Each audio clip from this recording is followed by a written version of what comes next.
Le système est tellement menacé, tellement inquiet lui-même, qu'il a besoin de déréaliser le monde et d'utiliser des mots en changeant leur sens. Sauf exception, tous les directeurs et directrices du programme des Nations Unies pour l'environnement, c'est des gens qui ont travaillé ou qui travailleront avec l'industrie au sens large. C'est des gens qui croient dans le système. Les politiciens ne seront pas là pour payer la note. Donc, ils s'en foutent. Monsieur Macron, il s'en cogne. Monsieur Attal, il s'en fout. Tous ces gens-là sont contre-fous. Ça n'avance pas, ça recule sans cesse parce que il faut remettre en cause l'ordre du monde.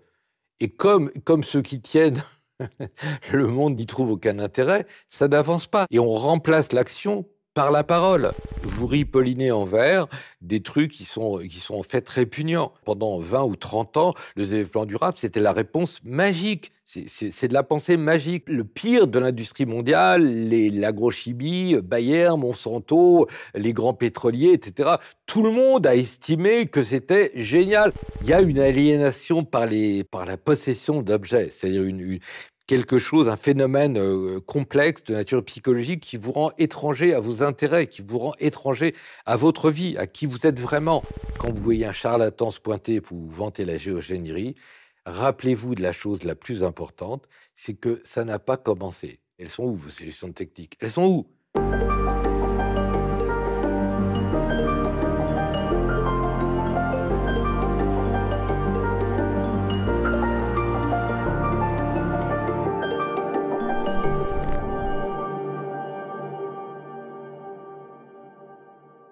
Fabrice Nicolino, bonjour. Bonjour à vous. Je suis très heureux de vous recevoir sur la chaîne YouTube du site Elucide. Alors, vous êtes journaliste d'investigation et vous avez écrit récemment Le grand sabotage climatique, révélation sur un système corrompu, ONU, multinationales, gouvernement, publié au Lien qui libère. C'est un livre dans lequel vous racontez l'histoire de la pseudo-lutte contre le réchauffement climatique, qui en réalité est très éloignée des discours officiels et dont on va parler aujourd'hui. Alors, pour commencer, le changement climatique est vraiment omniprésent dans les discours publics et il est souvent présenté comme une nouveauté, comme si la prise de conscience datait du nouveau millénaire. Il y a 30 ans, pratiquement personne ne parlait de la problématique du CO2. Mais en réalité, vous montrez que ça fait 200 ans qu'on est au courant de ce problème. Pourquoi il y a longtemps eu ce silence? C'est pas exactement ça. Si vous voulez, en effet, sur le plan de la physique, c'est assez simple de comprendre que, c'est le principe de l'effet de serre précisément. C'est-à-dire il y a de la chaleur qui a du mal à cause d'émissions de CO2 essentiellement, mais il y a d'autres gaz à effet de serre, on l'oublie, mais bon, on parle toujours du CO2, il y en a d'autres, par exemple le méthane ou ce genre de choses.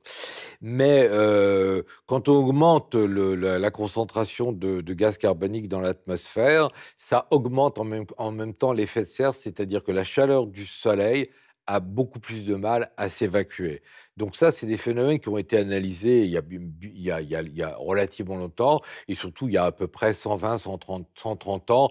Euh, il y a des gens des gens des scientifiques, j'entends, qui disaient, et avec de bons arguments scientifiques à la clé, que fatalement, en augmentant la concentration de gaz à effet de serre dans l'atmosphère, on aurait une augmentation de la température moyenne du globe. Après, le phénomène lui-même qu'on appelle aujourd'hui l'effet de serre, où on n'utilise plus beaucoup cette expression, on parle de réchauffement climatique, ou mieux encore de dérèglement climatique, parce qu'à mon sens, il s'agit bien d'un dérèglement, encore plus qu'un simple réchauffement. Eh bien, oui, on va dire, mais on trouve des traces de cela dans beaucoup de documents, hein, il suffit de chercher, hein. Par exemple, je vous cite un exemple, la campagne, c'est formidable d'ailleurs de voir ça, la campagne de René Dumont. René Dumont, c'est un écologiste qui s'était présenté à la présidentielle de 1974. Et lui, sur un petit programme que j'ai conservé, qui est chez moi, et donc 74, hein, ça fait 50 ans. Bah oui, ça fait 50 ans au moment où on parle. Eh bien, c'est un petit document, foutraque, pas folichon, mais il disait des vérités absolument élémentaires et entre autres, il parlait de ça, de la concentration de CO2 dans l'atmosphère qui allait augmenter la température moyenne du globe.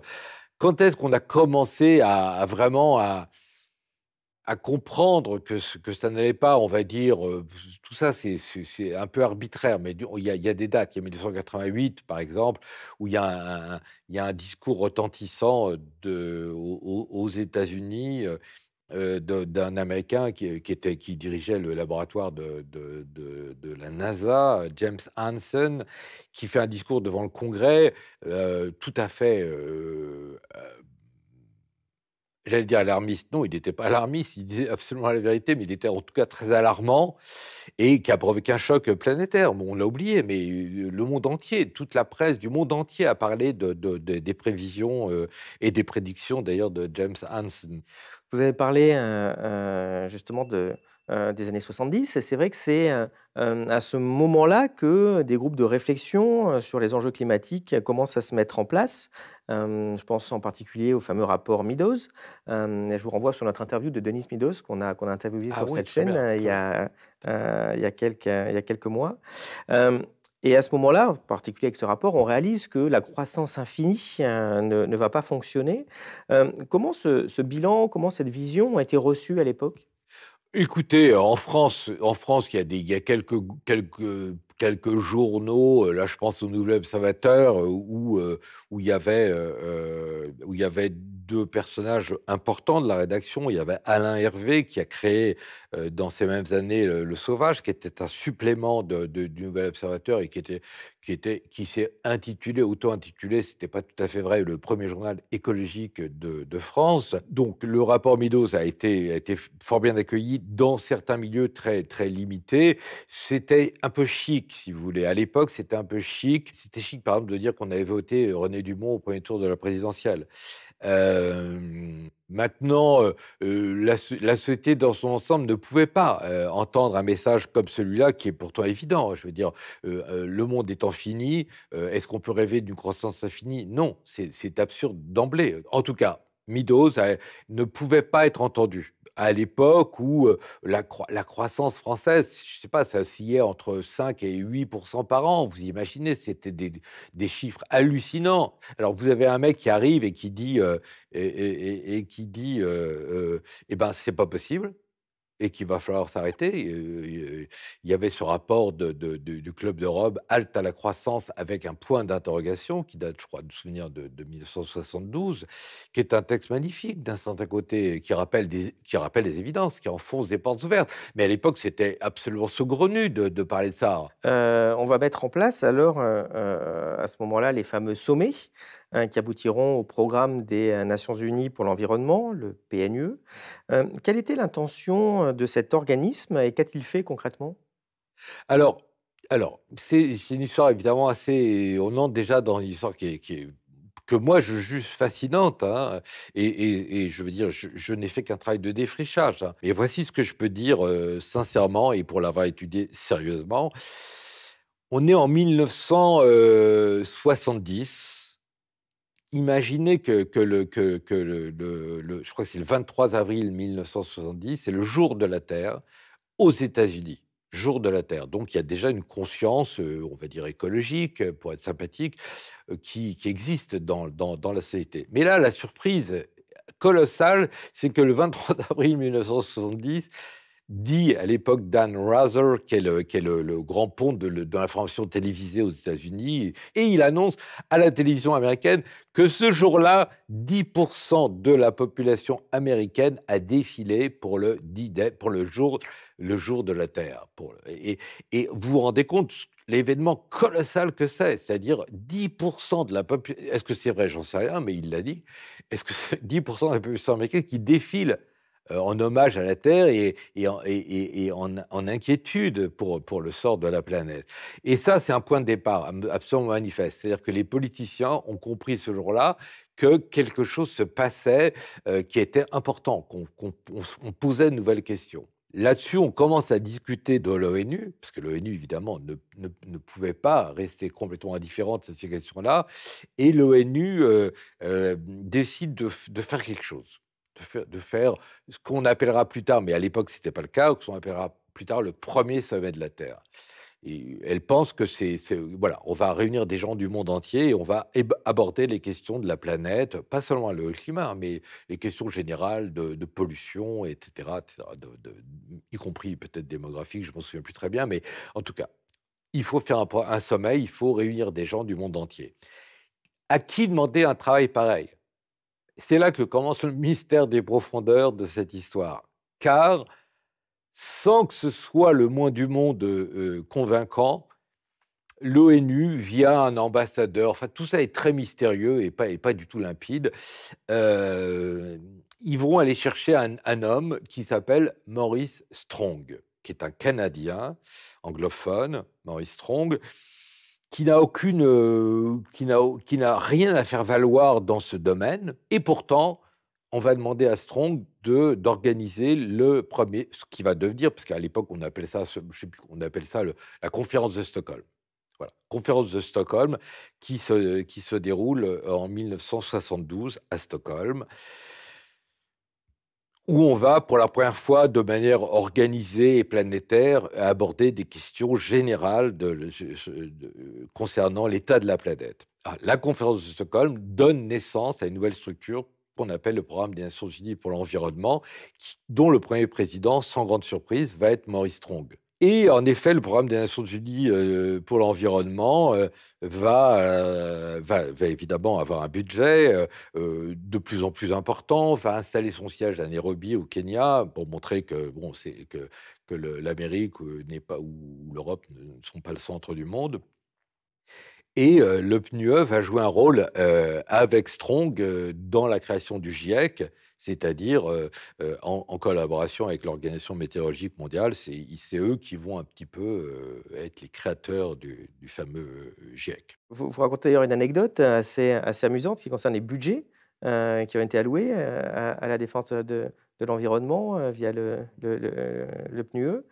Si vous voulez, c'est tellement ridicule. Si vous voulez, c'est un moment où l'Amérique impériale, appelons-la par son nom, l'Amérique impériale dévaste pour des générations entières le territoire du Vietnam. Et il dépense des centaines de millions de dollars. Je ne sais même pas si aujourd'hui, si on traduisait, si on convertissait cet argent, c'est peut-être des milliards de dollars pour détruire le Vietnam. Et l'ONU, je ne sais pas comment ils ont dépensé, je ne me souviens plus de la somme. C'était 100 000 dollars. Voilà, imaginez, 100 000 dollars, c'est un pourboire. C'est simplement un pourboire. Mais ça veut bien dire, si vous voulez, l'ONU a été poussée au derrière par l'émergence dans la société réelle, notamment aux États-Unis, de ces questions. Elle a été poussée au derrière, elle a voulu montrer qu'elle s'y intéressait, elle a organisé une conférence à Stockholm, mais c'est un côté ridicule, c'est un côté ridicule. Quand on claque 100 000 dollars pour une affaire aussi puissante, on sait qu'on se fout on se fout en fait de nous. Si vous aimez cette chaîne et notre travail, pensez à vous abonner et suivez-nous sur elucide.media. En plus de garantir notre indépendance, en vous abonnant à notre site, vous aurez accès à tous nos contenus, analyses graphiques, synthèse d'ouvrages, podcasts, entretiens exclusifs et articles quotidiens. On compte sur vous. Est-ce que c'est à ce moment-là qu'on voit apparaître le début d'une novlangue écologique? Non, non, on ne voit pas apparaître la novlangue à ce moment-là. La novlangue, si vous savez, c'est un processus de longue haleine qui se poursuit au moment où on parle. C'est-à-dire, le système a besoin de créer perpétuellement une réalité alternative. C'est-à-dire, le système est tellement menacé, tellement inquiet lui-même, qu'il a besoin de déréaliser le monde. Il a besoin de raconter une autre histoire et d'utiliser des mots en changeant leur sens, en inversant le sens des mots. Mais c'est une histoire, à l'époque, si vous voulez, c'est surtout lénifiant, quoi, je dirais. C'est-à-dire, on veut pas dire que c'est grave, donc on le dit pas. On parle de les pollutions, oui, mais il y a un discours optimiste. On va prendre en charge des problèmes finalement limités, mais c'est un point de vue très général, hein, à l'époque, hein. Il faut pas non plus se mentir. On a très peu conscience à l'époque qu'il y a des problèmes généraux, connectés, complexes, qu'il y a par exemple, des problèmes écosystémiques. On n'emploie même pas l'expression d'écosystème à l'époque. Vous voyez ce que je veux dire?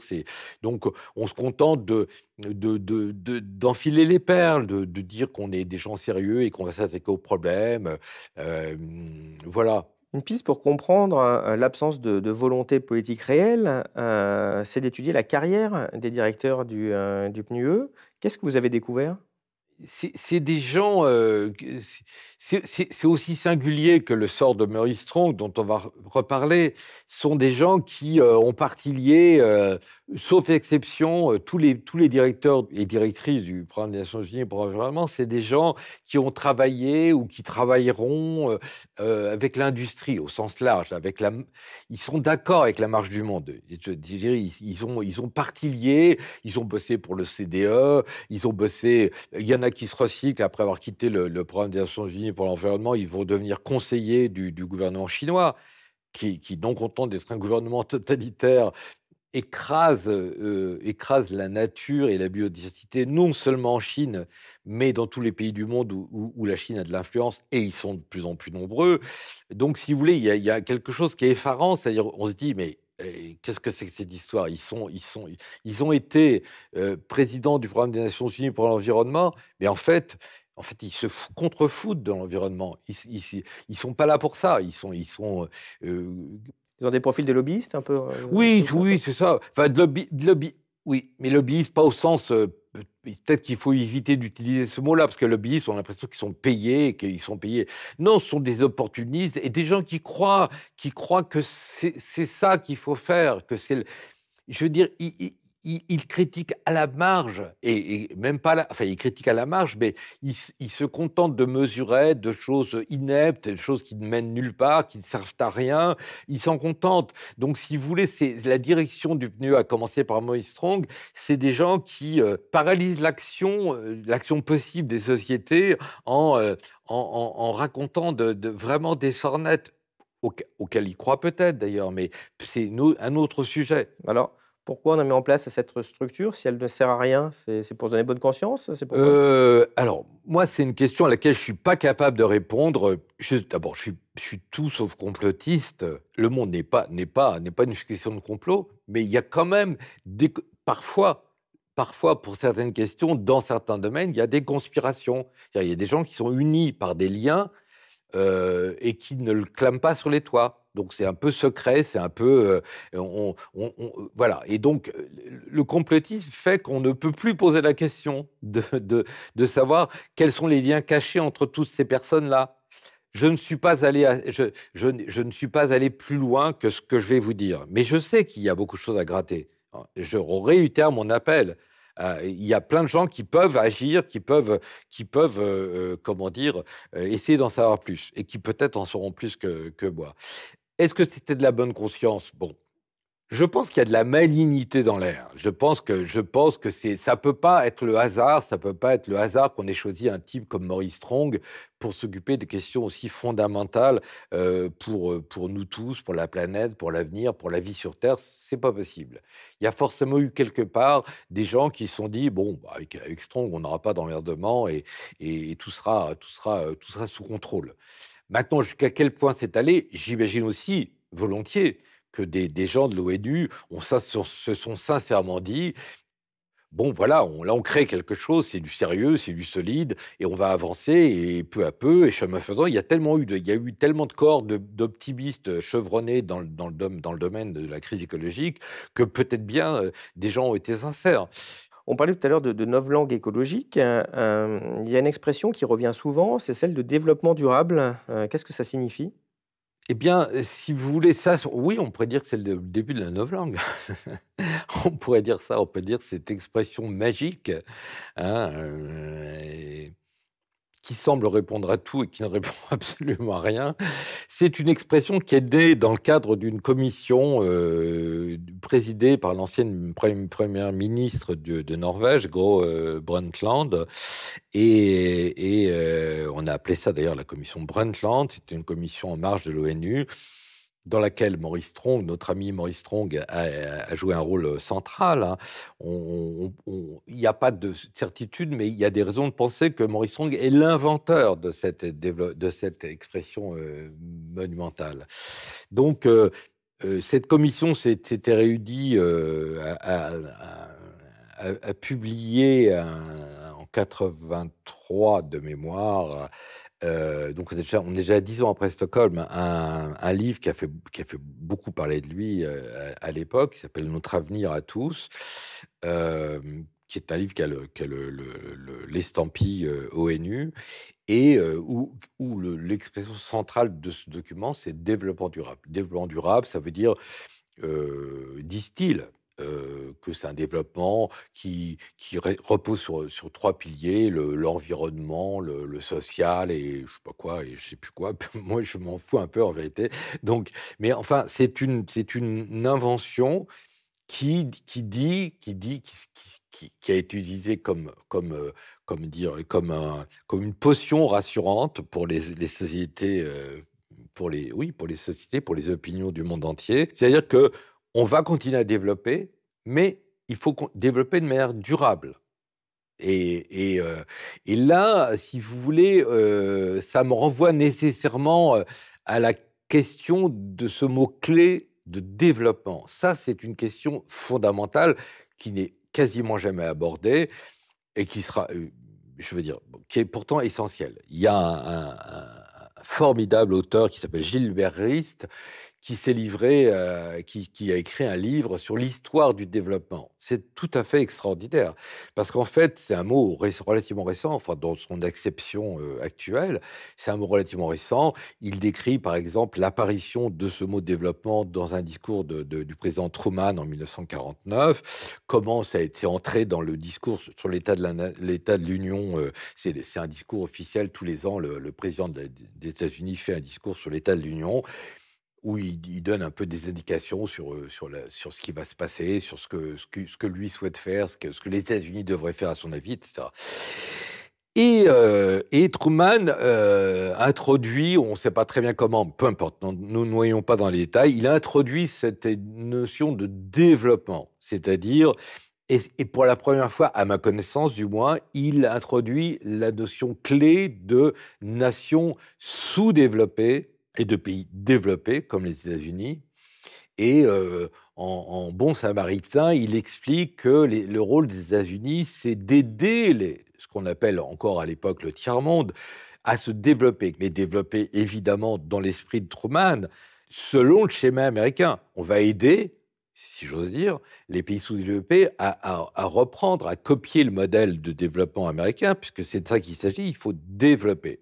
Donc la notion de développement, c'est une question qui est d'emblée problématique, parce que faut-il développer comme les Américains? Faut-il faire la même chose que les Américains? Ou faire autre chose? Ou faire autrement? Bon.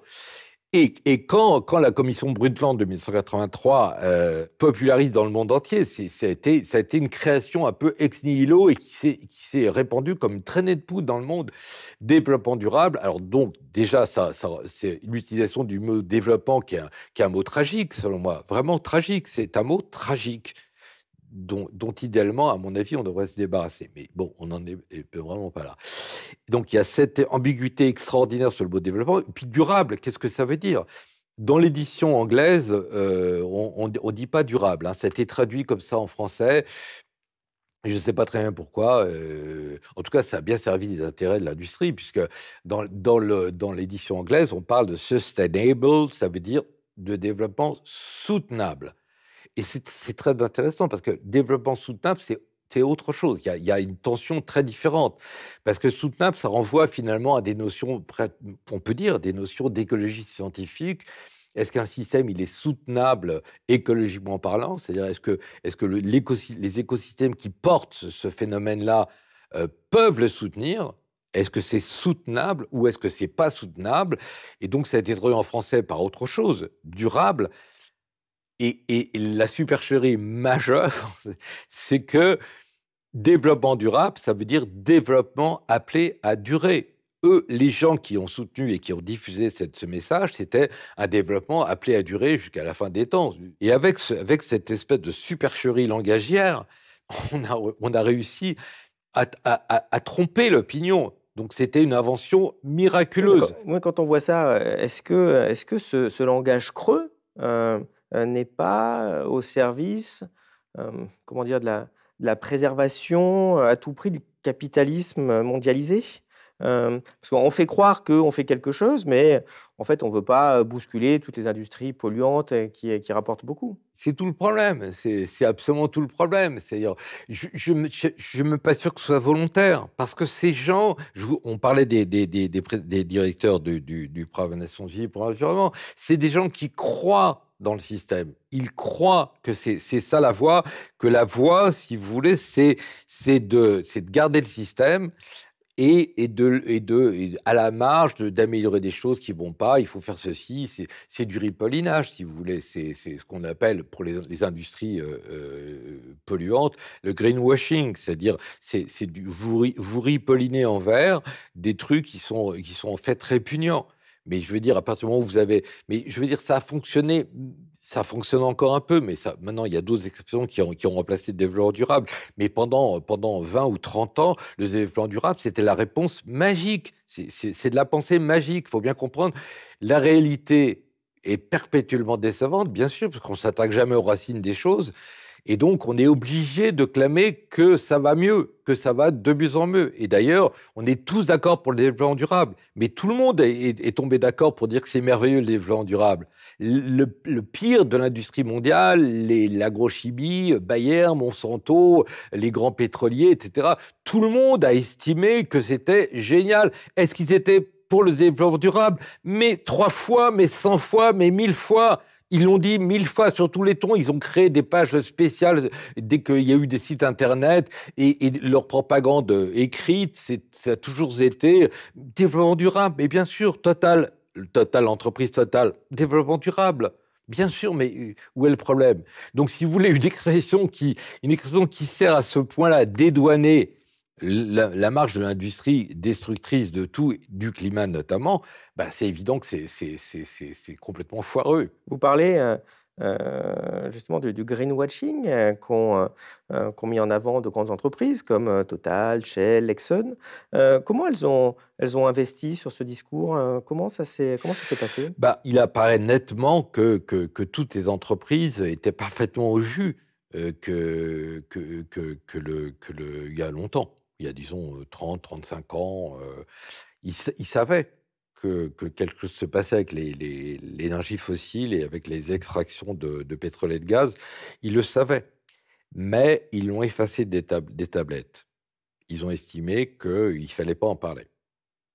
Et ils n'en ont pas parlé. Mais il y a des preuves écrites de ce que je vous dis. C'est-à-dire, il y a des éléments de... Ah bah, il y a de très belles projections, je crois que c'est d'Exxon, sur où on en serait en termes de température et d'émissions, qui sont parfaitement conformes à la réalité. C'était fait il y a 50 ans. Et il disait le contraire. Il dit non, c'est faux, jamais ça n'arrivera. Ouais, C'est ça ben qui voilà, était non, mais voilà. exactement comme les cigarettiers, comme les... Absolument, comme l'industrie des pesticides, comme l'industrie du tabac.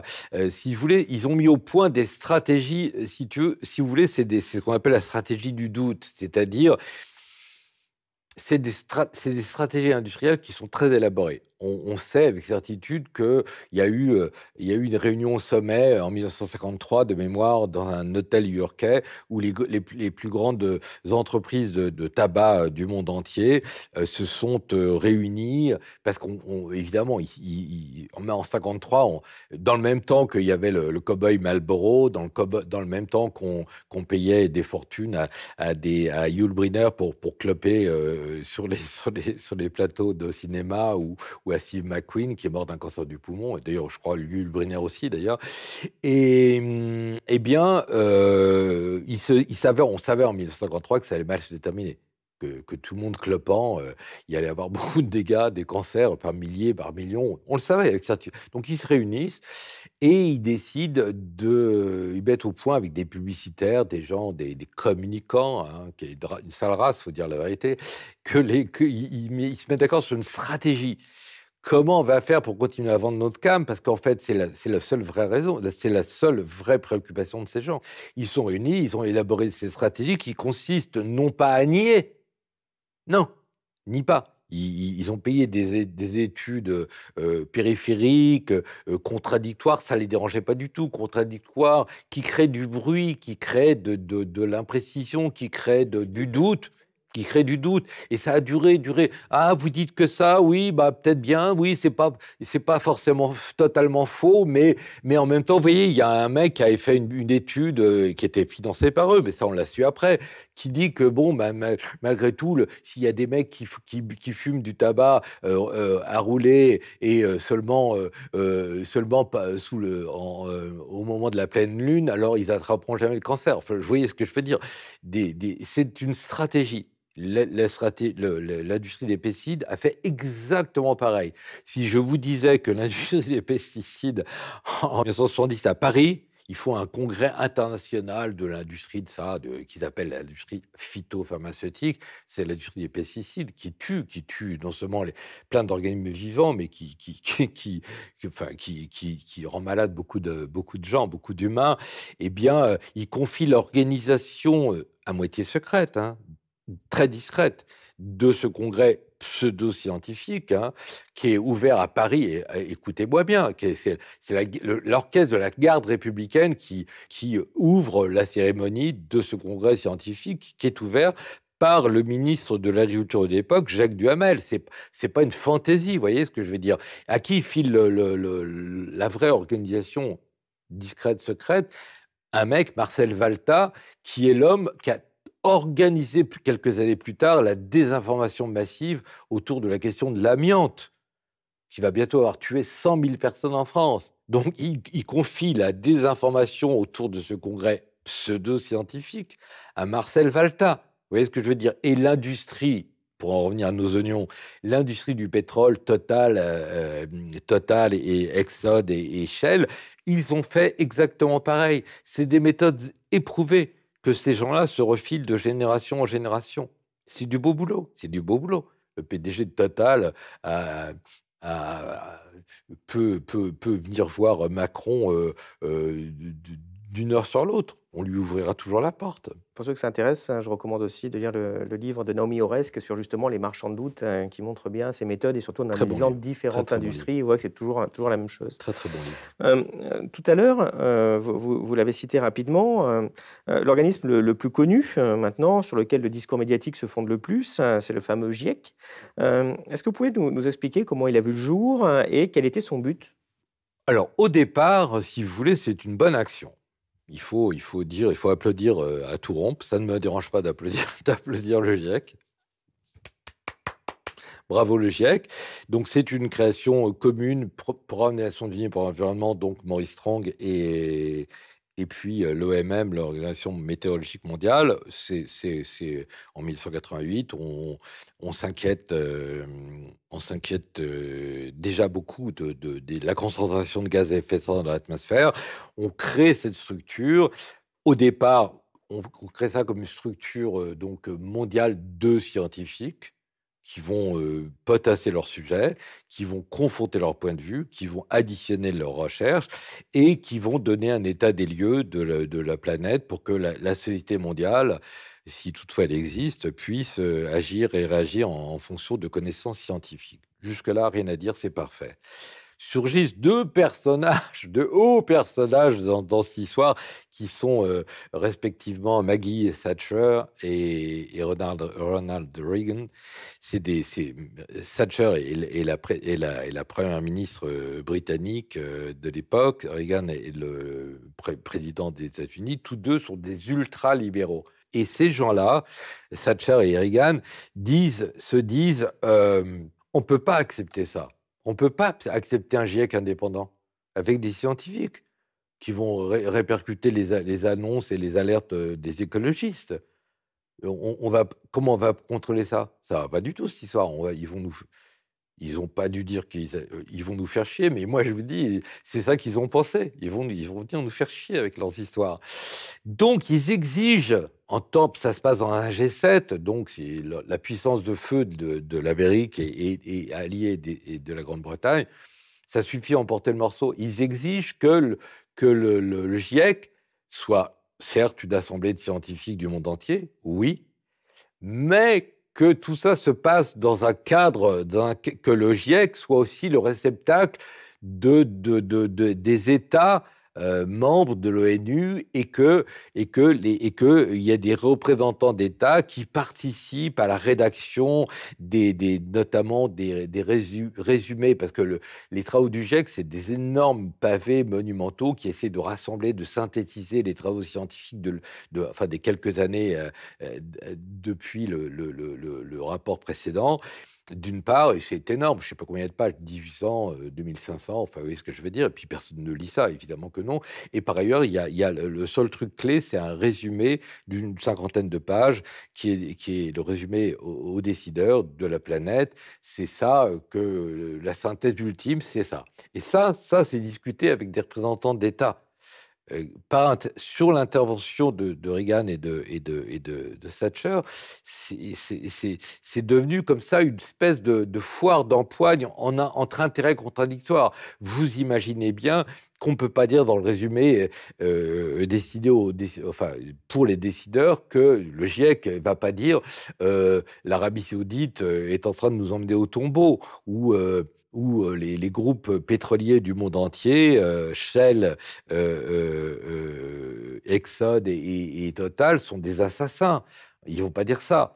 Parce qu'il y a des discussions interminables, bureaucratiques en diable, comme dans le PNUE, comme dans le Programme des Nations Unies pour l'environnement. C'est noyé sous la paperasse et sous une diplomatie absolument infernale et complètement étouffante, anesthésiante. C'est ça. Le GIEC est devenu ça, est devenu une chose entre les mains des États. Mais je veux dire, malgré le sabotage, d'une certaine manière, de la parole du GIEC, malgré ça, les rapports du GIEC sont largement suffisants depuis celui de 1990. Il y a largement de quoi sonner le tocsin aux quatre coins du monde et de se lancer dans une croisade contre le dérèglement climatique. Donc, c'est pas ça le problème. C'est pas ça le problème. C'est que le dérèglement climatique, c'est la mère de toutes les batailles humaines, et ça ne marche pas, ça n'avance pas, ça recule sans cesse, parce que il faut remettre en cause l'ordre du monde. Et comme ceux qui tiennent le monde n'y trouvent aucun intérêt, ça n'avance pas, ça patine, et on remplace l'action par la parole. Quand on écoute beaucoup de rapporteurs du GIEC, on se rend compte qu'ils ont, peut-être assez paradoxalement, un discours qui, d'un côté, est assez alarmant sur les conséquences du réchauffement climatique, mais qui, d'un autre, semble assez rassuriste, je dirais, pour ne pas effrayer les gens. Est-ce que cette approche est, pour vous... Mais c'est n'importe quoi. C'est n'importe quoi. Je veux dire, c'est fait penser au pont du Titanic. On va rassurer les gens. Continuons à danser, les amis. C'est désormais dépourvu de sens. Mais ils sont pris dans une logique. Et je les plains sincèrement. Ils ont mis le doigt dans un engrenage qui finira par les tuer tous.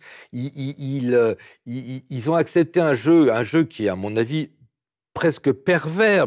C'est pas eux que j'accuse d'être pervers, mais le jeu l'est pervers, parce qu'en fait, ils savent très bien que la situation est plus grave que ce qu'ils annoncent. Ils le savent parfaitement. Moi, j'ai parlé à plein de gens du GIEC au fil des... Figurez-vous que j'ai écrit ça fait plus que 30 ans que j'écris sur le sujet. Vous voyez ? Je peux vous donner des exemples précis. J'ai écrit sur le sujet à peu près la même chose depuis 30 ans et plus. Ce que je veux dire, c'est que, alors oui, ils peuvent pas, s'ils disent ce qu'ils pensent vraiment, c'est au secours. Mais ils payent le prix de leur impéritie passée, de leur incapacité à parler clairement et à prendre leurs responsabilités. Ils auraient dû prendre leurs responsabilités. Ils auraient dû dire, démerdez-vous, vous les États, vous voulez pas bouger, très bien, mais nous, notre responsabilité scientifique, c'est de dire, la situation est gravissime et qu'il faut des mesures d'urgence tout de suite, pas hier, tout de suite. Mais ça n'a pas été fait. Et si vous voulez, les gens du GIEC que j'ai pu interroger dans ma carrière, parce qu'il faut parler d'une carrière dans ce domaine, tous m'ont toujours dit que la situation était pire que celle qui était annoncée. Elle est pire. Mais vous voyez, par exemple, il y a des inconnus tragiques dans ce dossier qui apparaissent très peu. Il y a ce qu'on appelle les boucles de rétroaction active. Ne vous enfuyez pas, je vais expliquer, c'est assez simple en fait. Il y a des phénomènes d'emballement.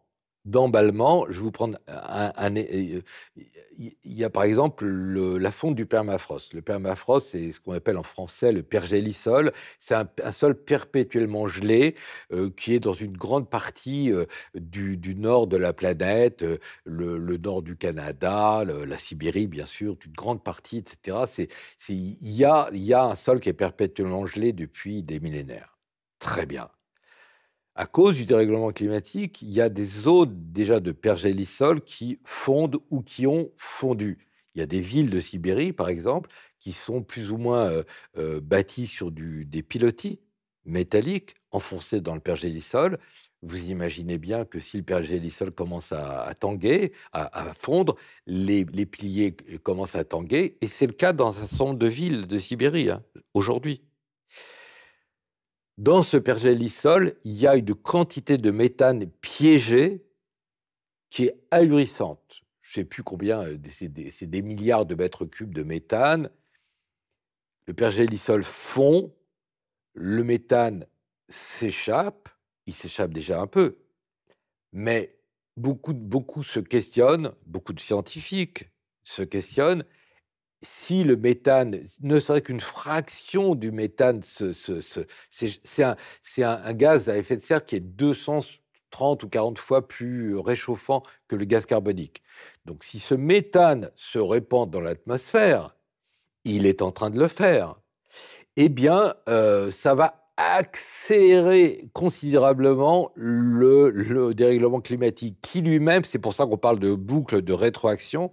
En retour, le fait que la température moyenne va encore augmenter, ça va encore faire fondre davantage le pergélisol, qui va relâcher davantage de méthane, qui va réchauffer l'atmosphère et qui va encore faire réchauffer. Vous voyez ce que je veux dire? La situation est telle et il y a un blocage absolu. On ne veut toucher à rien. Les industriels jouent un rôle évidemment crucial. Les opinions aussi, tout de même. Il y a une sorte d'inertie. Il y a une sorte, si vous voulez, s'il y a une sorte, pour moi, ce qui recouvre tous ces phénomènes dont on parle, c'est le déni. Tout le monde a entendu parler du déni de grossesse, de femmes qui sont capables, étant enceintes, d'oublier qu'elles le sont. Parce qu'elles ont des raisons psychologiques impérieuses qui leur permettent d'oublier qu'elles sont enceintes. Elles sont enceintes, elles ne le savent pas. Ça paraît dingue, on n'y croit pas. Eh bien, moi, je fais le parallèle avec ce qui se passe autour du dérèglement climatique. Les gens savent très bien qu'il y a un dérèglement climatique, mais ils le nient. Ils le nient. Est-ce qu'en conclusion, pour vous, le GIEC a déjà servi à quelque chose? J'aimerais vous dire oui, mais je pense qu'il s'est laissé embarquer, que les créateurs qui devaient être de très bonne foi et tout à fait dignes d'intérêt et de confiance, je pense qu'ils se sont laissés embarquer dans une affaire politique sous la pression de Reagan et de Thatcher et qu'ils ne savent plus comment se dépatouiller de ça, quoi. Parce qu'il y a un truc qui ne va pas, vous comprenez? Vous faites des alertes. 90, puis après 95, je crois me souvenir, puis après, etc. Il y a eu 5 ou 6 ou 7 rapports du GIEC depuis 1990. Donc, si vous êtes quelqu'un de responsable, si vous êtes quelqu'un de responsable, tout simplement, vous voyez que c'est le problème le plus important aujourd'hui, il n'y a aucun doute, c'est le problème du dérèglement climatique, puisque ça conditionne tous les autres problèmes. Eh bien, si vous êtes responsable, vous constatez que vos efforts pour alerter les décideurs, les États, n'ont servi à rien. Ça n'a pas déclenché. Il n'y a pas un seul pays qui ait une politique audacieuse dans ce domaine. Donc, l'intelligence moyenne de quelqu'un devrait conduire à se dire c'est une stratégie qui n'a pas marché. Ça n'a pas marché. Est-ce qu'il ne faut pas changer de stratégie? Est-ce qu'il ne faut pas penser à autre chose, un autre système, une autre façon de faire? Parce que on va attendre quoi? On va attendre qu'il n'y ait plus rien, qu'il n'y ait plus de banquise, que le méthane soit évaporé dans le ciel. Qu'est-ce qu'on attend? Bon, là, on parle du GIEC, mais il y a aussi toutes les ribambelles de COP, comme la fameuse COP 21 dont on a beaucoup parlé. Ça aussi, ça sert à rien, ces conférences? Non, ça sert à rien. Je pense que c'est néfaste. Je pense que c'est l'effet négatif. Je pense que c'est Ça fonctionne comme un trucage de l'opinion. Je ne dis pas que les auteurs, que les organisateurs sont de mauvaise foi, qu'ils mentent consciemment, qu'ils organisent le désordre. Non. Mais d'abord, vous voyez la dernière COP qui s'est déroulée dans les Émirats arabes unis avec Sultan Al-Jaber, qui est le PDG de la compagnie pétrolière locale. C'est lui qui est le président de cette COP-là. Ça montre bien, je veux dire, le mec, il dirige la compagnie pétrolière et il va nous dire, voilà, on va prendre des mesures. Ben oui, on le croit, bien sûr, on va le croire. Mais pour en revenir à la COP 21, celle de 2015, c'est extrêmement intéressant de voir. D'abord, c'est une manipulation politique, hein, et on voit très bien de quoi il s'agit. Hein. Hollande avait d'énormes problèmes. Hollande, qui était président de la République, avait d'énormes problèmes. En fait, il était en train de foirer, il le savait très bien, son quinquennat. Et il a trouvé là, et ses communicants l'ont aidé à comprendre qu'il tenait là une occasion en or massif de redorer son blason. Il avait des équipes qui tous avaient intérêt à faire croire que cette conférence allait accoucher d'une décision historique, parce qu'on ne se souvient pas, mais à l'époque, c'était historique, c'était fantastique. Enfin, là, à Paris, c'était au Bourget, mais à Paris, décisions historiques ont été prises, des engagements de maintenir la température, l'augmentation de la température moyenne du globe en dessous de 2 degrés par rapport à l'époque pré-industrielle, et si possible à 1,5 degré, etc. Tout le monde s'embrassant sur la bouche, Laurent Fabius tapant qui était le ministre des Affaires étrangères, tapant avec son maillet en bois sur la table pour annoncer que c'était vraiment fantastique, tout le monde, etc. Et en fait, c'était du pipeau. En fait, c'était un vulgaire pipeau. Moi, je me permets de vous dire que j'ai écrit... Mais par Hollande, on n'est pas surpris aussi, enfin, quand même. Non, on n'est pas très surpris. Mais moi, j'ai écrit une tribune dans Le Monde, dans quand même le journal de référence français. J'ai écrit une tribune la veille ou l'avant-veille de trucs, et j'ai dit un truc, je ne sais plus étant les mots exacts, mais j'ai dit... évidemment, cette conférence sera un fiasco ou un désastre, oui, un désastre plutôt, j'ai dit. Évidemment, cette conférence sera un désastre. Évidemment, elle sera annoncée comme un triomphe. Et c'est exactement ce qui s'est passé. C'est-à-dire qu'il n'y avait aucun engagement contraignant. C'était juste de la parlotte, de la blablate, du truc. Oui, à partir de demain, on va raser gratis. Très bien, les amis. Mais vous nous avez déjà fait le coup. C'est déjà la COP 21, donc ça fait 21 fois qu'on nous fait le coup.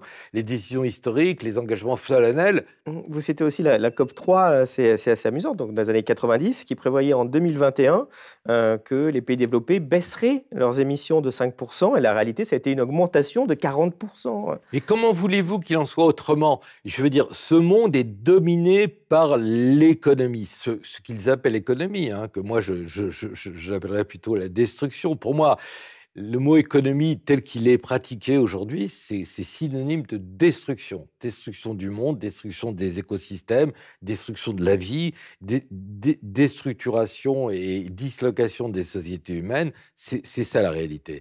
Bien sûr, mais il aurait fallu s'attaquer au commerce mondial. Vous ne pouvez pas d'un côté, vous savez, c'est toute l'histoire qui est très trop longue à raconter, mais il y a eu des négociations multilatérales qu'on appelait le GATT, qui étaient sur des accords douaniers tarifaires qui ont duré des décennies. Il y avait des discussions de marchands de tapis pour savoir si on fait ceci, si on fait cela. Les GATT sont devenus l'OMC, l'Organisation mondiale du commerce.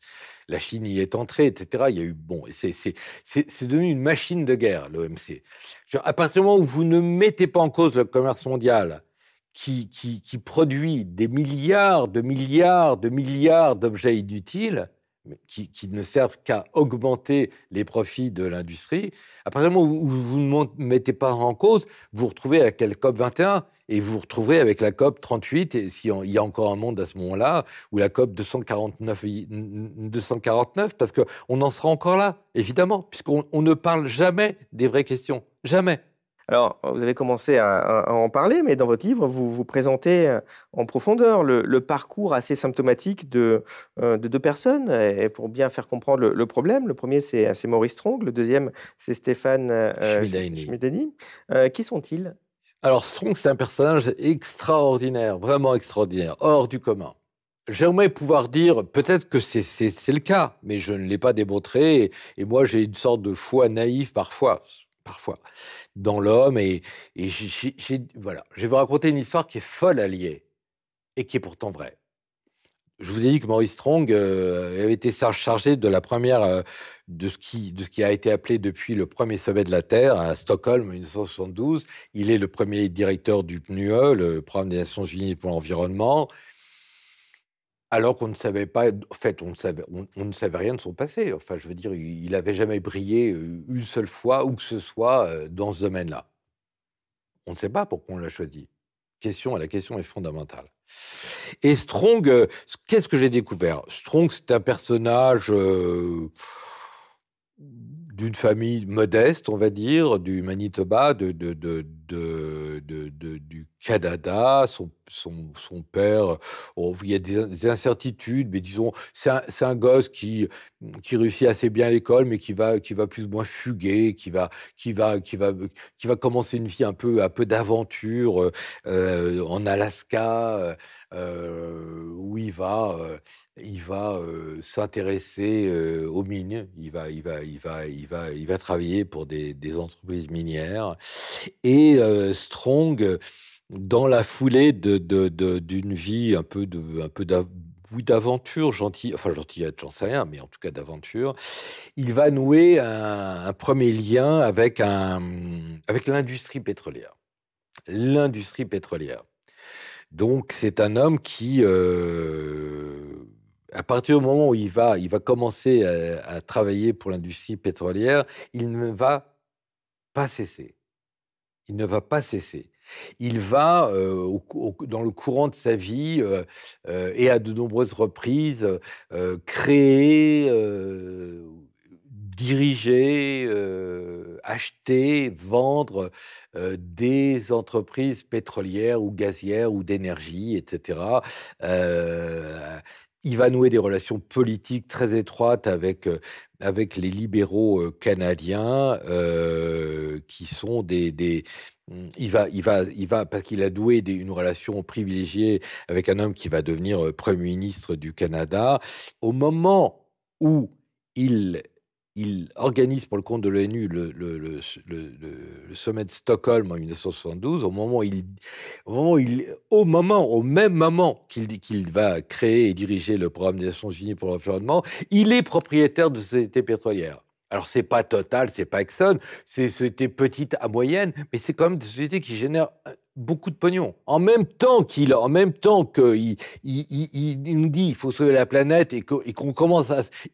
Il co-crée le GIEC, cet homme-là qui dirige des sociétés pétrolières, qui détruit plein de choses au moment où il va créer le GIEC, au moment où il vend du pétrole. Et vous dites, mais c'est quoi cette histoire de fou? Mais qui a inventé cette histoire? Présentez-moi ce scénariste de merde qui a inventé une histoire aussi folle à laquelle personne ne peut croire. C'est tellement énorme que personne ne peut y croire. C'est la vérité. C'est la vérité. Mais c'est un homme... Alors, est-ce que c'est un... Alors, l'hypothèse optimiste, c'est que c'est un Janus. C'est-à-dire un Janus biface, c'est-à-dire il y a un côté assez répugnant, en vérité, le mec qui mouille dans le gaz, le pétrole, le nucléaire, etc. Et de l'autre, un mec plutôt vertueux qui se dirait, bah oui, ça va pas, il faut faire quelque chose. Moi, je vous le dis, j'ai une part de naïveté qui fait que j'arrive pas à croire que Maurice Strong ait été totalement insincère et qu'il ait été aussi visqueux que le pétrole dont il s'est tellement occupé. J'arrive pas à le croire.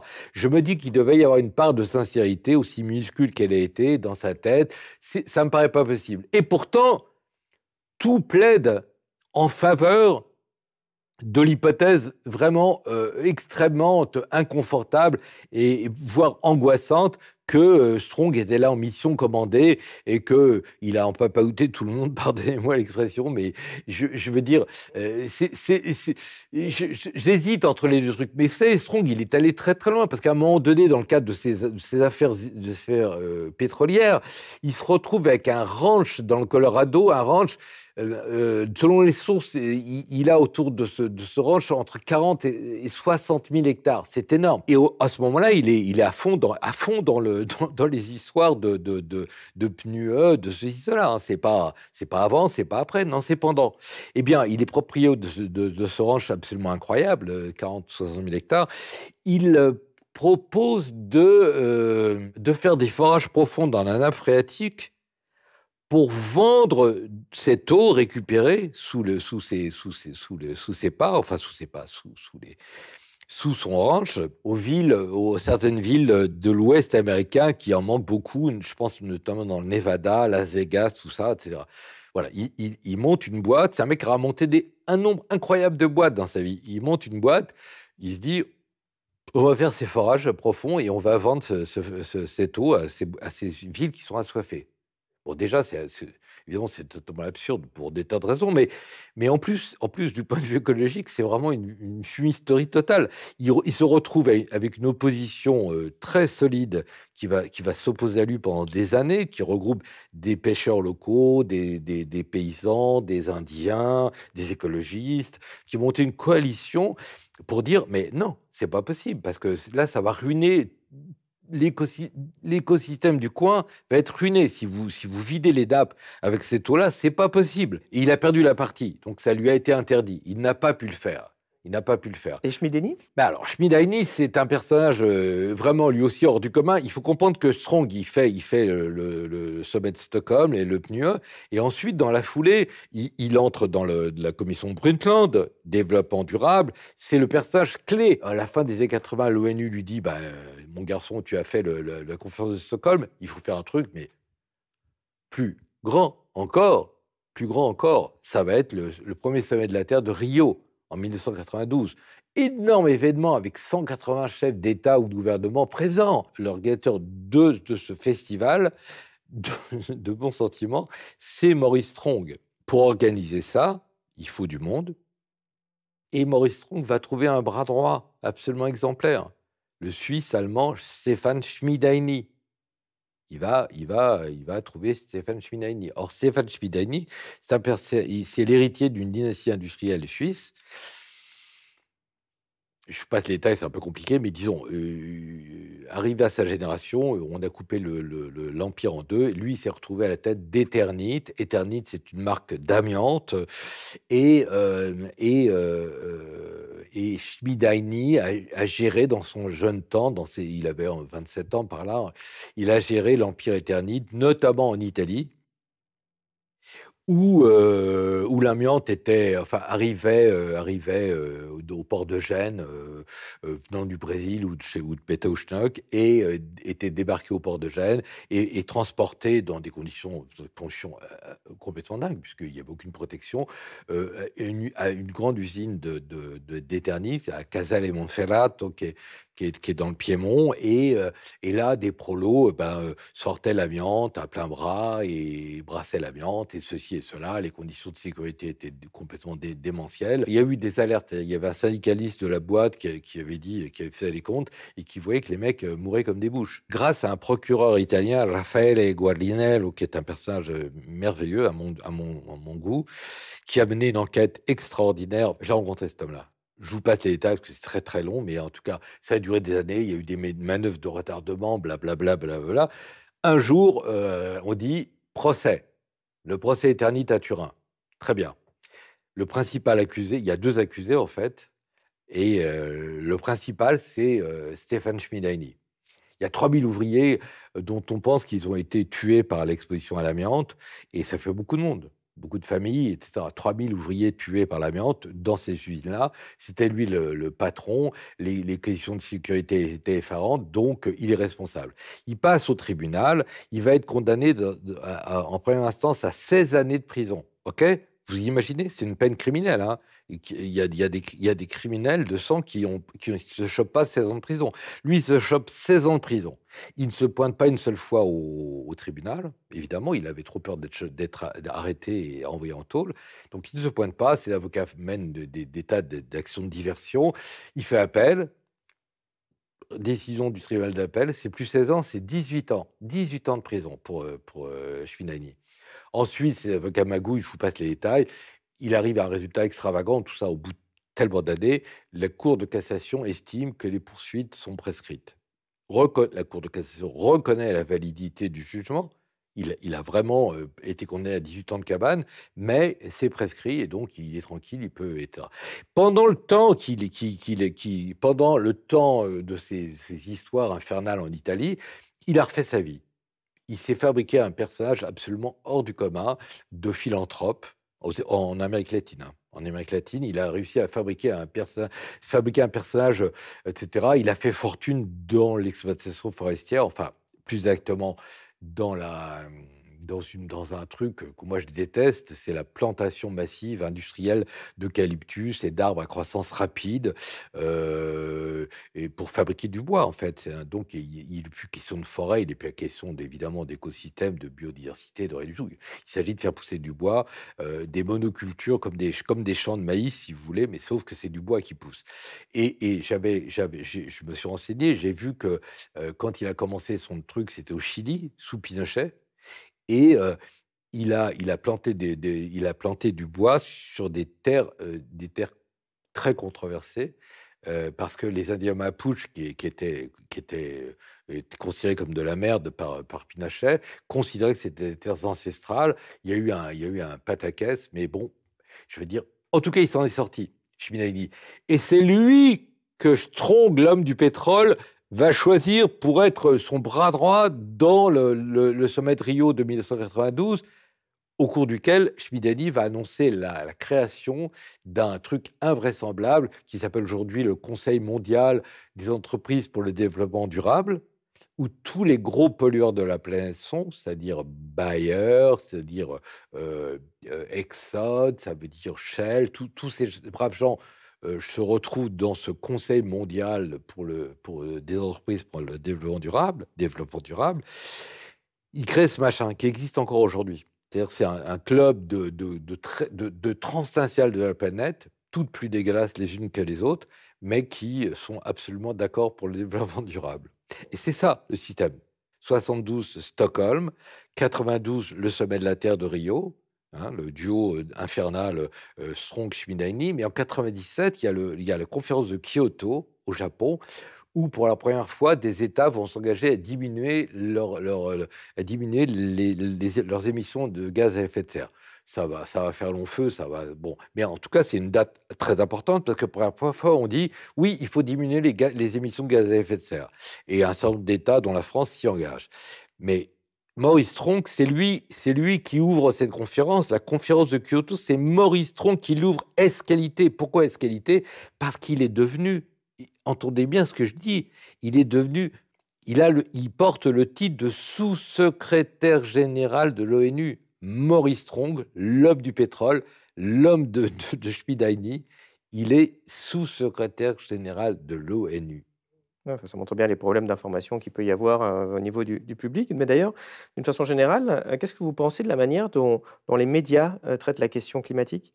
C'est tragique, c'est assez tragique. Enfin, ça a beaucoup changé. Ça a beaucoup changé. Disons que c'est un changement tout à fait considérable par rapport à une époque que j'ai parfaitement connue, où en fait, il était impossible de parler de ça. Il était impossible de parler de ça. Enfin, moi, j'ai pu m'exprimer parce que je bossais pour des journaux un peu marginaux, style Politis ou je sais pas quoi, où personne ne s'intéressait trop à ce que je faisais. J'en ai beaucoup parlé. Par exemple, j'ai ferraillé, vous voyez, c'est un bon exemple. Moi, j'ai ferraillé donc dans des chroniques publiques qui ont été publiées, qui avaient quand même un minimum d'impact. J'ai ferraillé avec ce grand désinformateur qui était Claude Allègre. J'ai ferraillé plusieurs fois avec Allègre. Je me souviens d'une chronique que j'avais intitulée « Le crétinisme scientifique ». Parce que Allègre, profitant d'un statut authentique de géophysicien, il s'autorisait à parler de questions dont il ignorait tout, dont celle du climat. Et en fait, pendant des années, il a régné. Il avait une chronique au Point, une chronique hebdomadaire dans le journal Le Point, qui ensuite, il est passé à l'Express. C'est quand même 2 news magazines importants en France. Il avait chronique hebdomadaire dans lesquelles il désinformait massivement sur le climat. Allègre, le désinformateur, en 1997, il devient ministre de l'Éducation de Jospin, qui lui-même ne le disait pas, mais il était lui-même climato-sceptique, il n'y croyait pas du tout. C'est des hommes qui ont été forgés dans un moule qu'on appelle vulgairement, enfin pas vulgairement, qu'on appelle communément le progressisme, pour qui il est impossible d'imaginer que la marche du monde conduit à ce genre d'impasse. Ils n'étaient pas armés pour ça. Mais n'empêche que Allègre devient ministre de l'Éducation de Jospin, et à ce moment-là, il est intouchable. Il était déjà intouchable quand je m'attaquais à lui en 90. D'ailleurs, j'ai fait un truc en 98. Il était surpuissant. Et c'était le tapis rouge déplié sous ses pieds, je veux dire, à la télé, à la radio, partout. Mais je sais pas, celui qui ferait la liste de toutes les interventions de Claude Allègre sur le climat à la télé, à la radio ou dans la presse, en aurait pour plusieurs semaines d'efforts. Il était omniprésent. Et il a fini, ce pauvre homme, je dis ce pauvre homme, parce qu'il est fini par un livre qui s'appelle L'imposture climatique, où il truande, je le dis et je l'assume, il truande des éléments scientifiques. Il y a un journaliste bien connu qui s'appelle Sylvester Strait, qui a immédiatement publié un livre qui disait « L'imposteur, c'est lui ». Vous êtes en face de mystères qui vous dépassent, qui me dépassent en tout cas. Si on vient au problème global, on se rend compte que ça tient au fait que beaucoup de personnes ne sont pas prêtes à remettre en cause le capitalisme mondialisé, évidemment, qui a des intérêts colossaux. Excusez-moi, je vais vous couper. Moi, je veux pas utiliser ce genre d'expression toute faite, capitalisme mondialisé. Bien sûr que c'est un capitalisme mondialisé, on est bien d'accord. Mais je veux dire, c'est aussi une manière funeste de cacher la réalité. Ce que je veux dire, c'est que la question, bien sûr, on peut dire le capitalisme mondialisé, mais moi, je dirais que la question fondamentale, essentielle, que tout le monde devrait regarder avec courage, c'est la prolifération démentielle d'objets. C'est la prolifération démentielle d'objets de toutes sortes, à commencer par les portables, toute cette bimbloterie, tout ce qui, notamment, qui nous vient de Chine, qui paraît pratiquement gratuit, qui l'est d'une certaine manière, parce que c'est le produit de l'esclavage sur place. Donc, si vous voulez, il y a une logique folle, il y a une logique de fer, d'acier inoxydable, qui est que il faut consommer ça pour que l'économie continue.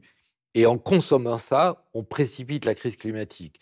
Donc, s'il n'y a pas d'interrogation massive, majeure, le plus rapide possible sur l'aliénation, c'est un mot qui a eu son heure de gloire dans les années 70, qui a été complètement oublié, mais il y a une aliénation par la possession d'objets, c'est-à-dire quelque chose, un phénomène complexe de nature psychologique qui vous rend étranger à vos intérêts, qui vous rend étranger à votre vie, à qui vous êtes vraiment.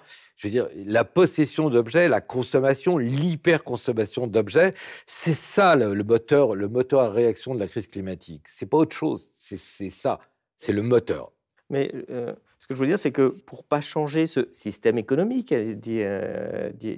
dirons-nous, maintenant, la propagande essaye de mettre en avant une solution technique, une solution encore de consommation, par exemple avec la géo-ingénierie.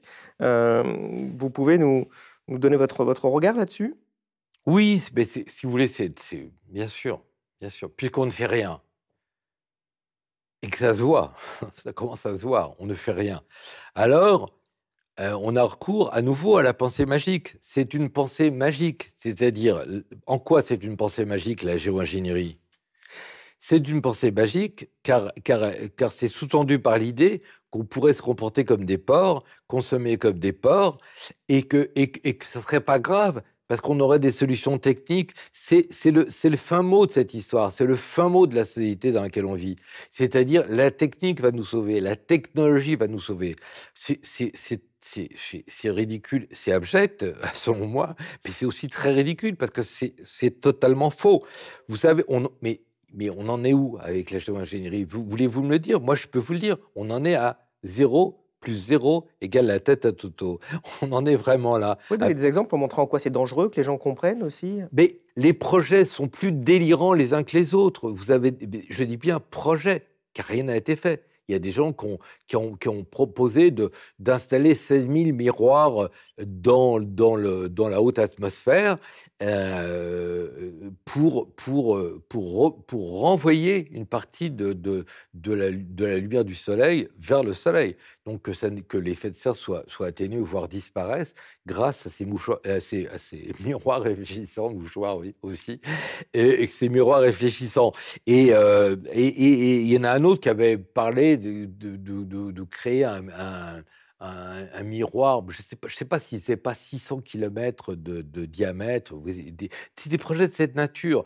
Et la géo-ingénierie la plus sérieuse, avec tous les guillemets qui s'imposent, c'est l'idée de capturer le carbone. Vous capturez le carbone au moment où il est émis. Où il y a un process industriel qui relâche du carbone, très bien, mais vous avez une machine qui va capturer le carbone. Qu'est-ce qu'on va en faire après? On pourrait mettre ça dans des cavités, par exemple, dans des cavités où il y aurait eu du gaz qu'on aurait vidé. Voilà, on va réinjecter ça dans la cavité. Et comme c'est stable géologiquement, on peut espérer que ça va être tranquille pendant X milliers d'années. Et puis dans X milliers d'années, on verra bien ce qui se passe. Mais ce que je veux dire, dans tous les cas, quelles que soient les idées dont vous entendez parler, quand vous voyez un charlatan se pointer pour vous vanter la géogénierie, rappelez-vous de la chose la plus importante, c'est que ça n'a pas commencé. C'est-à-dire, il y a deux choses. Il y a le phénomène du dérèglement climatique dont les effets sont sensibles et visibles aujourd'hui, qui sont d'ores et déjà une catastrophe qui s'attaque à la stabilité de toutes les sociétés humaines. Je ne sais pas si vous le savez, mais en Afrique, aujourd'hui, en ce moment où je vous parle, ou en Asie, il y a des températures comprises entre 40 et 48 degrés. Ça rend la vie des gens de plus en plus difficile et bientôt impossible. Donc il y a d'une part ce phénomène majeur et massif du dérèglement climatique qui déferle, et d'autre part, des gens qui viennent dire, mais si on a des solutions techniques. Ok, mais elles sont où vos solutions techniques? Elles sont où? Même en admettant qu'on arrive à capturer le CO2. Mais pour mettre en place un système qui commencerait à avoir un impact sur le climat, mais il va falloir des dizaines et dizaines d'années, mais dans dizaines et dizaines d'années, ça sera trop tard. Parce qu'on sera à 2, 3, voire 4 degrés. Vous vous rendez compte que notre ministre de l'écologie, je sais même pas, je vais rester poli, je vais rester poli. Le ministre de l'écologie, Christophe Béchu, c'est un type qui vient dire clairement que le dérèglement climatique, il faut prévoir d'ici la fin du siècle une augmentation moyenne de la température en France de 4 degrés. De 4 degrés. Mais vous imaginez, 4 degrés par rapport à l'époque pré-industrielle. Mais 4 degrés, c'est un bouleversement total. Bouleversement des cultures, bouleversement des forêts, bouleversement des villes qui deviendront progressivement inhabitables. Mais c'est absurde de dire ça. C'est scandaleux, c'est irresponsable. Lui, il s'en fout, il lui reste 15 ans d'espérance de vie, ou 20 ans, ou 25 ans, ou je lui souhaite même 50 ans s'il en a envie. Mais je veux dire, donc il s'en fout parce qu'il ne sera pas là. Il ne sera pas là pour payer la note. Les politiciens ne seront pas là pour payer la note. Donc, ils s'en foutent. Monsieur Macron, il s'en cogne. Je veux dire, monsieur Attal, il s'en fout. Tous ces gens-là s'en contre-foutent. La politique, c'est l'irresponsabilité érigée en principe de base. Dans l'idée d'agir sans agir, il y a aussi les stratégies de compensation carbone. C'est quoi? Puisqu'on en entend souvent parler. Comment ça fonctionne? Ou que ça ne fonctionne pas en l'espèce? Il y a des... Non, ça ne fonctionne pas. Mais de toute façon, compensation carbone, ça veut dire que, par exemple, ça marche beaucoup avec les forêts. Si vous plantez une forêt de 10 hectares au sud du Cameroun et vous faites des calculs d'apothicaire pour savoir, parce que les arbres qui poussent, évidemment, ils stockent du carbone. C'est le principe de base, c'est que le carbone, au moment où l'arbre croît et il stocke du carbone dans son tronc, dans ses racines, etc. etc. Donc, si vous pouvez faire des calculs d'apothicaire pour dire que si vous plantez une forêt de 10 hectares, vous allez éviter l'émission de tant de tonnes de carbone. Donc, il y a des entreprises, y compris aéronautiques, qui font ça. Arrêtez de nous faire chier. On envoie du carbone dans l'atmosphère avec les avions, c'est sûr que c'est fatal. Mais rassurez-vous, on compense car on a un programme de reforestation, etc., etc. Bon, tout ça, ça a été démontré. Il y a eu des enquêtes extrêmement fouillées d'Insight, le quotidien allemand, et de The Guardian en Grande-Bretagne.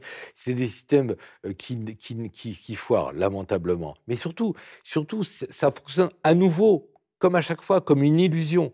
C'est-à-dire, c'est l'illusion on a le droit de continuer. On peut continuer à tout dégueuler partout et vomir partout et tout saloper. C'est pas grave parce que, en fait, on compense. On est un petit salopard, mais c'est pas grave du tout. On compense.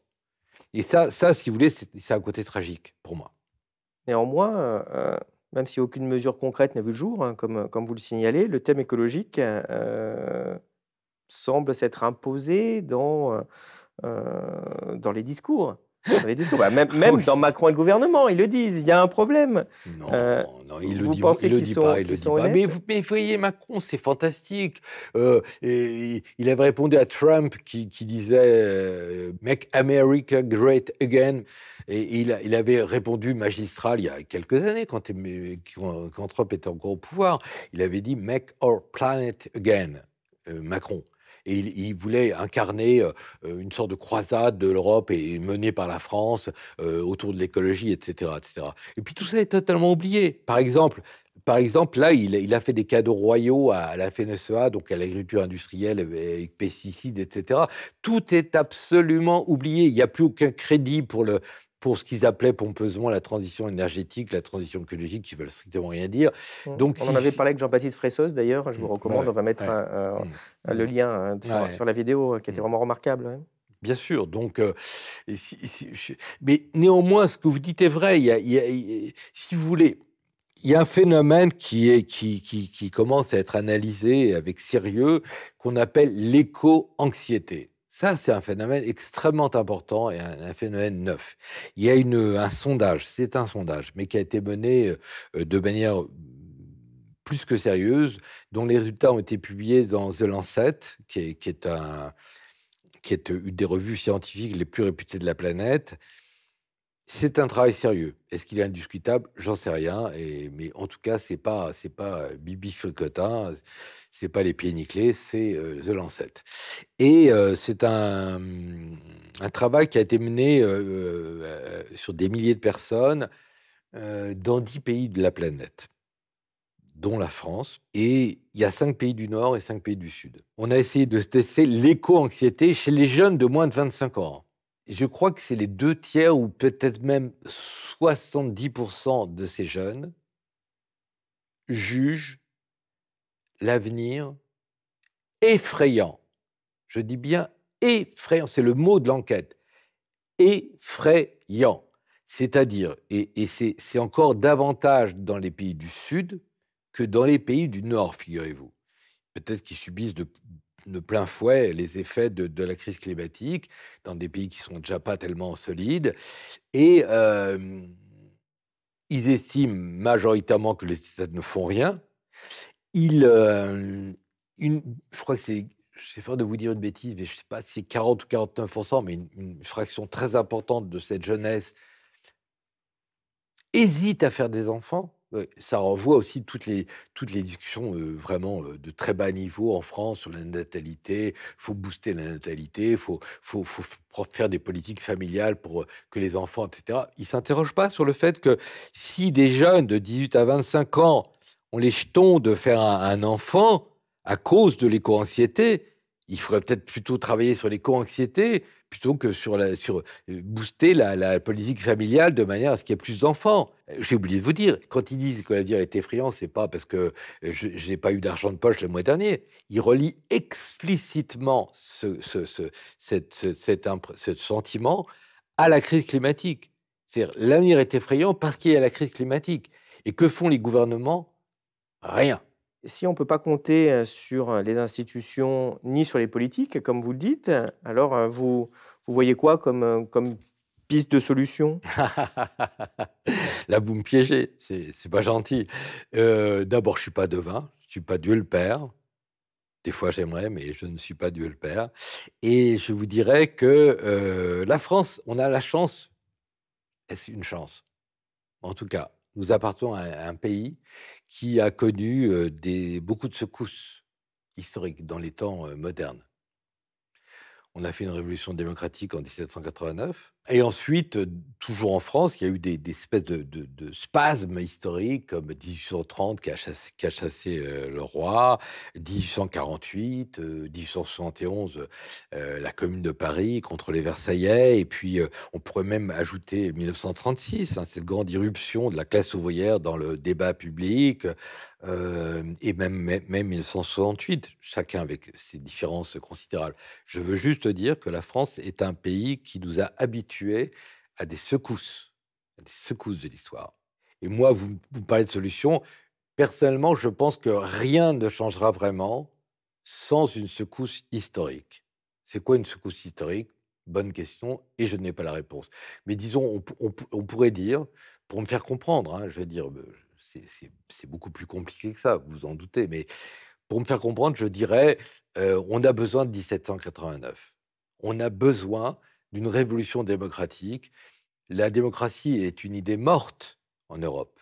Je veux dire, elle est morte, elle est morte. Les lobbies ont tout emporté. L'organisation politique des sociétés interdisent au peuple de s'exprimer et d'agir en fonction de ce qu'ils pensent être leur intérêt. Il y a une dégénérescence totale de l'idéal démocratique et je pense, moi, que nous aurions grand besoin, notamment pour faire face à la crise climatique, d'un 1789 purement démocratique pour permettre aux gens d'être les acteurs de leur histoire. Ils sont passifs, ils sont soumis à des lois qu'ils ne comprennent pas et contre lesquelles ils ne peuvent rien ou contre lesquelles ils estiment ne rien pouvoir. Le jeu politique est complètement fermé. Pourquoi il est fermé? Parce que les formes politiques actuelles, les partis, tous les partis, que ce soit les Verts, que ce soit les écologistes, que ce soit la France insoumise, que ce soit qui vous voudrez, toutes les formes politiques sont nées dans un cadre qui est fort clos. Ce cadre, le cadre dans lequel ces formes politiques se sont créées, se sont développées, il n'existe plus en vérité. Il n'existe plus. Ce qui existe, c'est une crise majeure qui est totalement inédite. Jamais, jamais en 2 millions d'années, il y a eu une crise de cette nature. C'est une crise globale, planétaire, qui met en cause les fondements même des sociétés humaines. Ça n'a jamais existé. Vous n'avez jamais vu ça. Ce n'est pas la peine de chercher dans l'histoire. Ça n'a jamais existé. C'est neuf. C'est inédit. Et je dis, et il n'y a pas besoin de sortir de Polytechnique pour le comprendre, je pense, je dis que en face d'un problème inédit de cette importance-là, les formes politiques anciennes sont à rejeter. Et l'énergie politique disponible en France, elle doit être consacrée exclusivement à la création de formes politiques nouvelles, adaptées à cette nouveauté radicale qu'est le dérèglement climatique. Alors, est-ce que ça va produire 1789 et est-ce que ça sera pas trop tard? Je n'en sais strictement rien. Mais je pense, moi, que quelque chose travaille en profondeur la psyché humaine, au moins dans la société française, de ce que je peux entrevoir, et que, avec un peu de chance, voire beaucoup de chance, voire énormément de chance, eh bien, ça peut produire une secousse de nature historique sans laquelle il ne se passera rien. Ça, je vous l'annonce. On est arrivé à la fin de cet entretien. Merci beaucoup. Je vais vous poser notre question traditionnelle. Qu'est-ce qui, selon vous, est connu de peu de personnes et qui mériterait d'être connu de tous? Beaucoup de choses et beaucoup de lieux. Mais je vais en retenir un seul. Il y a environ 35 ans, j'ai découvert un lieu absolument prodigieux dans les gorges de la Loire. La Loire, c'est avant d'être le grand fleuve qu'on sait, c'est un ruisseau. Et après, c'est une modeste rivière. Et à l'époque, en 1988, eh bien, il y avait un projet, je ne vais pas inciter, mais il y avait un projet à l'initiative du maire de l'époque de Tours, Jean Royer, de faire des barrages partout sur la Loire. De faire des barrages. Et il y en avait un pas loin du Puy-en-Velay, le barrage de Serre de la Fare. Et pour ça, il fallait ennoyer, il fallait noyer 14 km de gorge sauvage de la Loire. Là-dessus, une bagarre commence, qui est une bagarre homérique que je peux vous raconter, à laquelle j'ai participé, qui était une bagarre absolument génialissime, très difficile, qui a duré de longues années. Et finalement, au miracle, c'est les petits mecs comme nous qui avons gagné et il n'y a pas eu de barrage. Et j'ai connu pour cette occasion un endroit là où devait être le barrage, Serre de la Fare. Et je suis allé après tout seul, par tous les temps, sous la neige, au soleil, sous la pluie, sous les orages, surtout j'ai connu cet endroit vraiment par tous les temps. C'est un endroit, il n'y a pas de route. Vous descendez dans les gorges de la Loire, c'est extrêmement sauvage. Vous êtes au milieu des pins sylvestres et de gros blocs erratiques de pierre. Et vous arrivez après un vrai périple, quoi, disons, vous arrivez à la Loire. Il n'y a aucune route, donc il n'y a que vous et la Loire. Et là, dans ce petit coin absolument divin de Loire, j'ai eu des émotions immenses parce que il y avait des animaux qui, d'une certaine manière, me tenaient compagnie. Je me souviens très bien d'un cincle plongeur. La Loire, à cet endroit-là, elle faisait peut-être 15 mètres de large. Elle n'était pas tellement profonde. J'allais me baigner chaque jour dans ce fleuve qui était encore tellement merveilleux, tellement goûteux. Et il y avait en face, dans le granit de la falaise, mais tout près, on voyait, il y avait un nid de cincle plongeur. Le cincle plongeur, on l'appelle le merle d'eau.